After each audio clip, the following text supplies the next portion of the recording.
Hello everybody, Justin from Blame Board Games here, and I am back with another deck tech in this series where I build a deck with investigators that I've obviously played before because I've played every investigator, but I'm attempting to do something with the investigator that I haven't tried before. This is a Zoey Samaras deck that I'm calling Soak Support because we do two things. We soak and we support. On a recent stream, I was building decks for this series, and Daniel from Quick Learner said that he built a Zoey deck that used LONNIE, RITTER, and Hunter's Armor to basically heal itself and create a loop.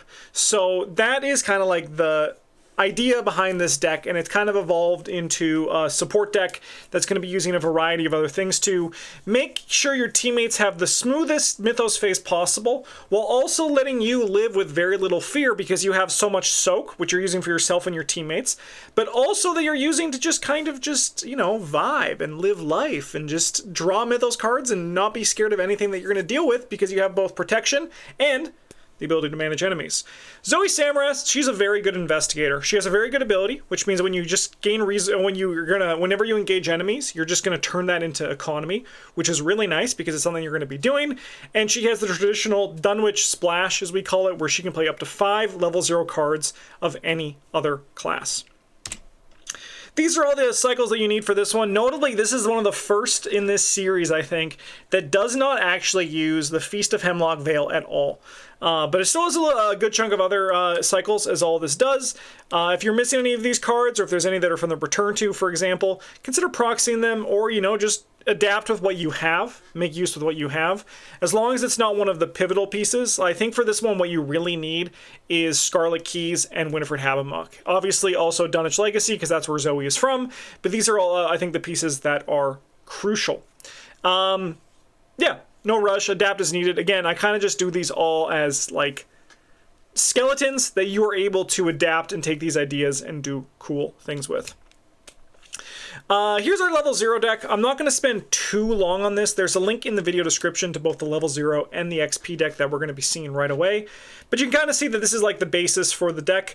There is a lot of our actual Mythos phase support is currently in the deck. So in the form of Let Me Handle This, First Watch, and then also Riot Whistle is kind of here to help fill a gap that we're going to see once we get into our later version of the deck.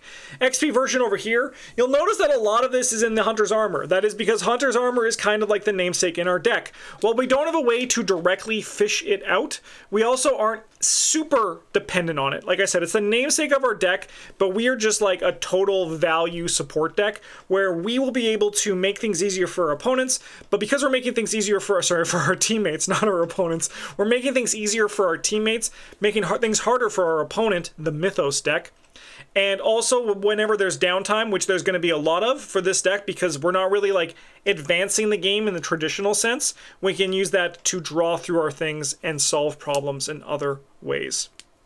So why don't we just talk about these cards individually and get a little bit deeper. Actually, before we do that, notably, I did not put a Relic Hunter in this deck because we are looking to play with the Martyr's Vambrace. That is like another one of the, I wouldn't call it like a key card, but it's a very important card to just ensuring that we can support our teammates the most efficiently while also giving us some extra security in doing so. If you gain more than 29 experience or you want to also play with Zoey's Cross, definitely put it in here. But the problem is Zoey's Cross also kind of eats into the LONNIE RITTER money, which we're going to be using to refill our Hunter's Armor. Speaking of Hunter's Armor and LONNIE RITTER, these are the value engine of our deck. Well, they are kind of like the starting point and the namesake of this deck, as again, they are not like needed for us to function. They are just value on top of things. So I did Durable and Hollowed, so we get some extra soak to do this, to do all of our stuff with. And I also put the remaining 6 XP on this card into both Hex Drinker and Armor of Thorns. Hex Drinker is where this value is going to be coming in, because we're looking at drawing a lot of Mythos cards with this deck. We're going to be able to put whatever we do fail on the Hunter's Armor to draw more cards, which is really nice, because eventually, when this first one breaks, because LONNIE can't keep up with the healing equal to the horror that we're putting on it, we are able to then play another Hunter's Armor from our hand. Lonnie also can act as the physical soak, giving as much to our armor to the thorns as possible, but you are going to need to do a little balance as it comes. But the reality is that not every Mythos card is going to deal you damage or horror. That's just the reality of the game. Some of them are going to cause you to discard things, some of them are going to just be enemies, but the ones that deal horror, Hunter's Armor, we can potentially take advantage of. Notably, I had a very hard time deciding on the 10 XP for Hunter's Armor. I ultimately decided against Protective Runes because we are utilizing the Solemn Vow to soak for our teammates. I think in 4 players, this deck is kind of theory crafted around 3 players. It's based on a Sister Mary deck that I did ages ago with Travis and Bryn. But I think in 4 players, it could be really good to do the Protective Runes instead of the Thorns. I think what would happen is the damage output is going to be a little bit down, but that's what the other Flex or Support is able to do with their job. This deck's form... Okay, you know, actually, let's go back here. Just so if you don't see the thing, Lonnie Ritter, she can heal damage. Sorry, I actually got this all wrong. You actually can't heal the Hexdrinker, but you can heal the Armor of Thorns. I don't know why I had that brain fart, and I'll be honest, it's a little bit embarrassing, but this is the first time that oh, that's right, she deals damage. But we still can use our Hexdrinker to take advantage of this, but we'll actually get more use out of Armor of Thorns. So actually, it's really good that Armor of Thorns is here, so it's going to fit in there. Wow. I'm going to keep this in the video.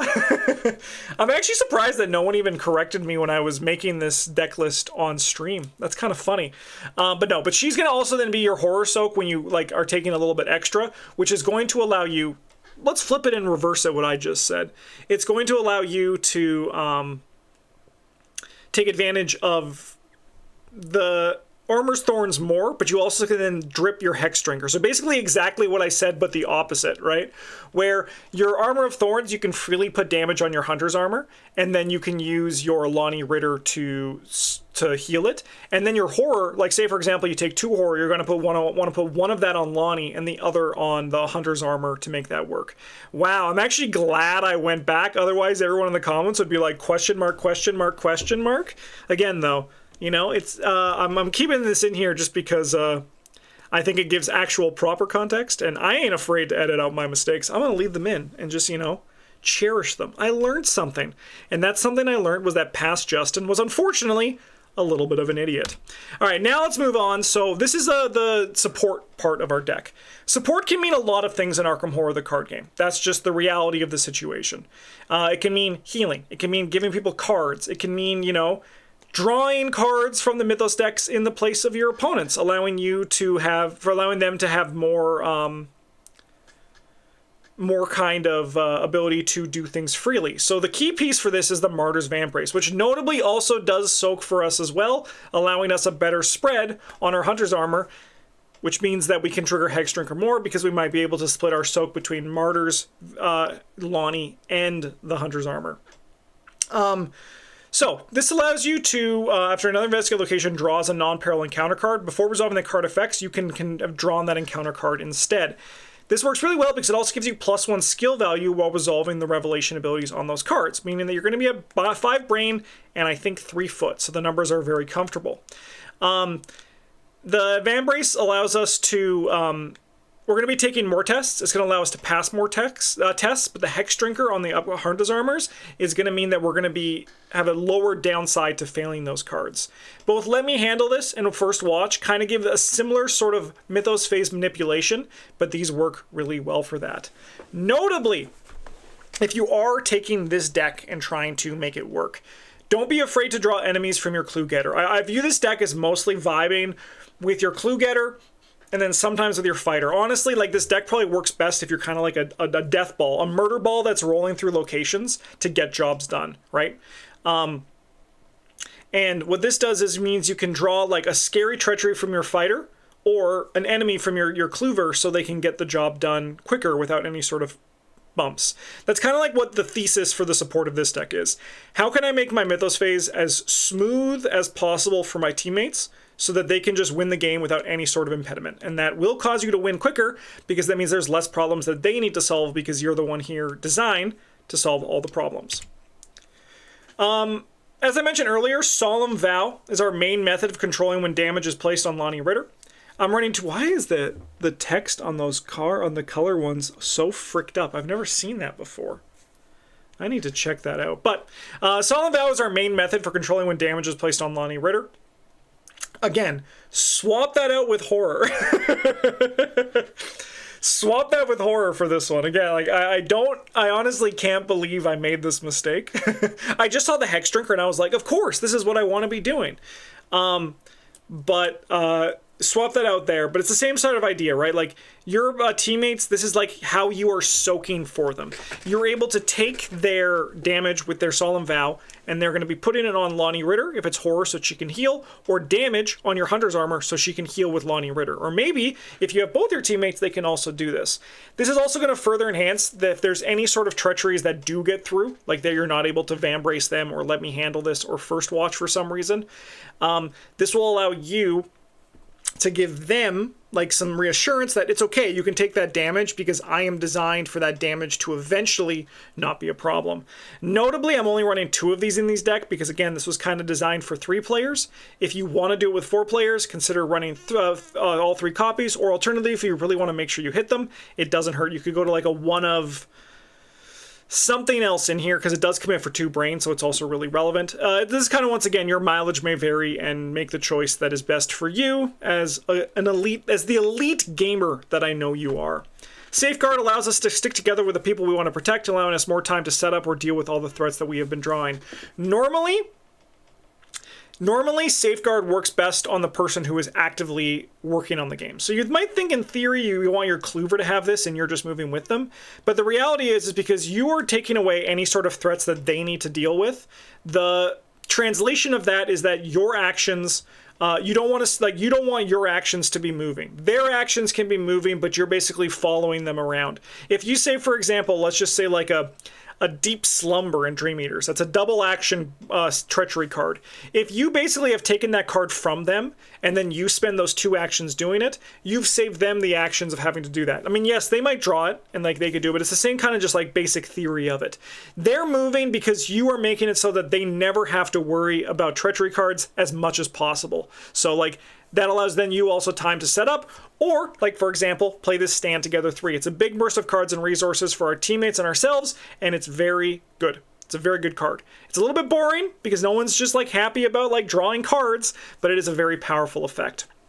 Lastly, Fool Me Once is more Mythos Phase protection for our team to make them shine.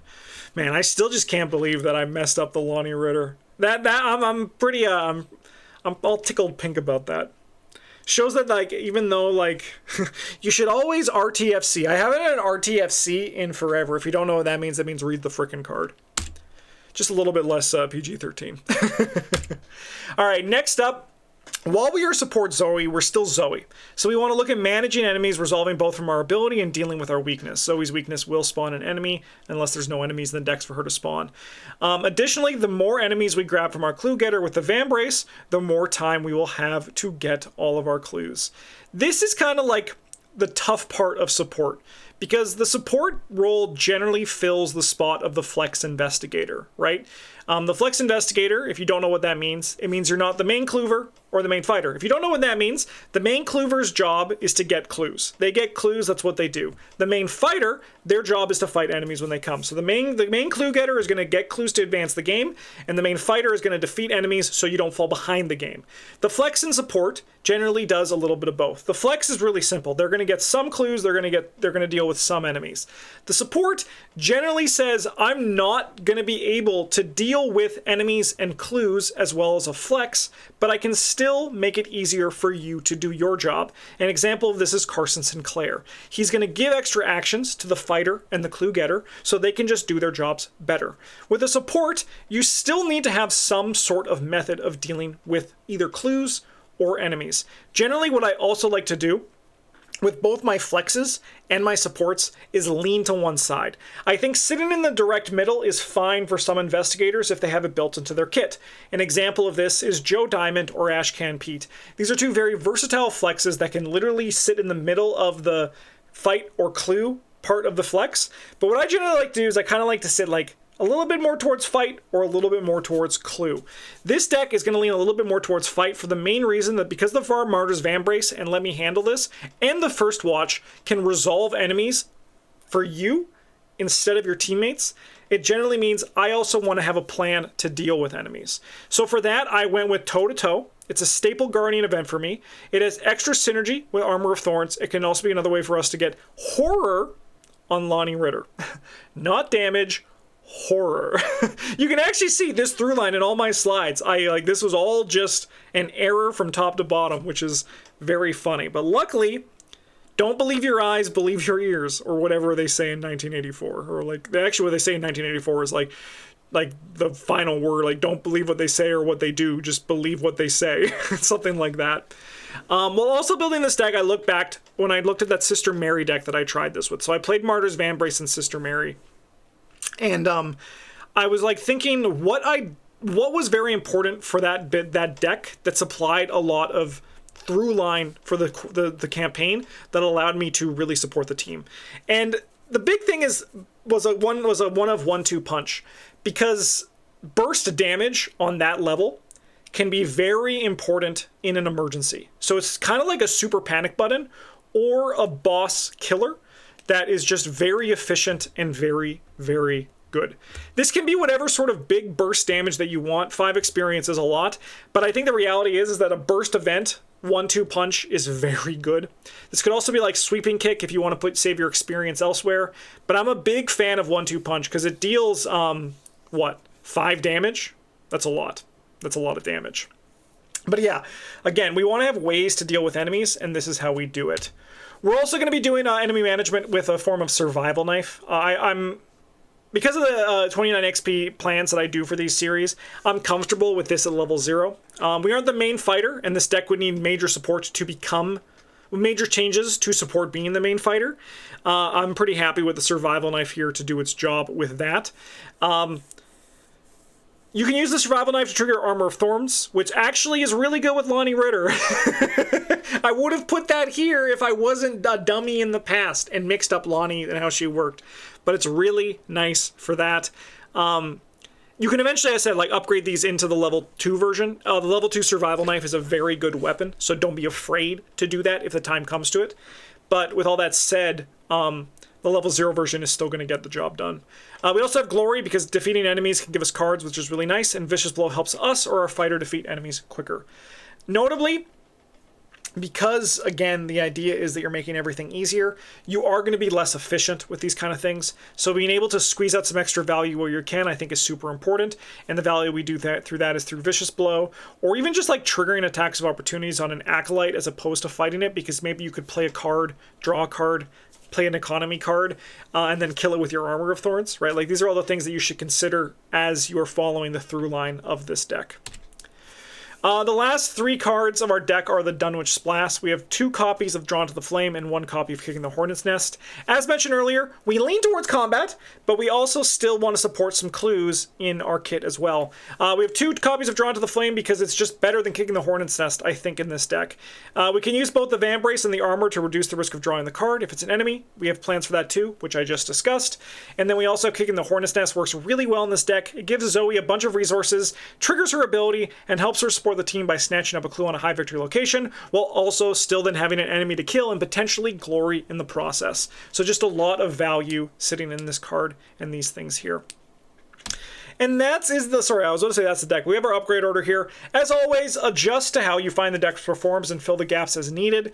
I think that, like with Hunter's Armor, the priority is Hex Drinker or an Armor of Thorns. So notably, again, you can flip it and reverse it, but I do actually think that the card draw is better. So actually, like, while previously I talked about flipping these, I do think that the Hex Drinker and Hallowed are probably more important than the Armor of Thorns and the Durable, just for the main reason that Lonnie is going to be able to heal the damage, but also because the card draw, I think, is going to be better for us in the long term.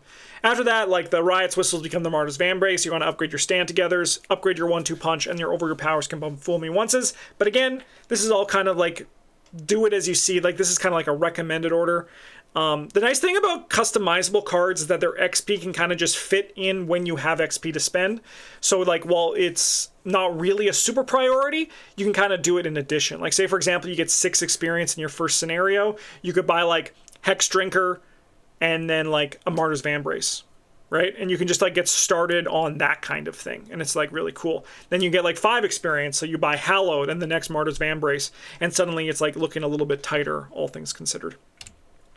That's the deck. So now, of course, one thing that you should always keep in mind when you're building these decks, you look at the experience cards, and there's actually not that many. But then you have to like look at the level 0 cards, and you'll actually find them to be pretty competitive all the way throughout the full campaign, right? Like the cards that aren't are like Safeguard and Survival Knife and like Solemn Vow.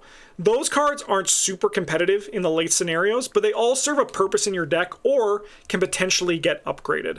So while this is a very like loaded on specific cards for the XP in this deck, there is a lot of power in our level 0 cards because there are a lot of really good level 0 cards. Now, I think this deck's pretty good. I think this deck would be a very fun time to play. Like I said, I played a similar version of this with Sister Mary, and it actually functioned very well. Surprisingly well, even. I was kind of blown away by it. I think this was a pretty good video, apart from my Lonnie Ritter mix-up, but luckily we realized it. Luckily we RTFC'd, because that would have been super embarrassing if I went through the whole video without realizing it. But luckily everything is A-okay. As I mentioned, we're in Dunwich Investigator time, so we're going to be continuing with Rex Murphy, Jenny, Jim, and ARKHAM Pete. I've actually built the Rex, Jenny, and Jim Culver decks at this point. The Jenny deck was a little bit of a struggle. I actually went through so many iterations until I found a deck that I liked, but it actually turned out to be a pretty good change from a Monterey Jack deck that I've played in the past and really loved. So look forward to these. It's going to be fun for the rest of these series. I want to just thank you for all your support on this. You guys all rock so much. But in the meantime, thank you so much for watching. I hope you enjoyed this video. My apologies for my mix-up with Lonnie Ritter. I hope you don't mind. Hey, we actually haven't had like a crazy PBG mistake in a while. So, you know, it's just another one of those. Thanks for watching, everybody. Have a good one. And as always, the GGs.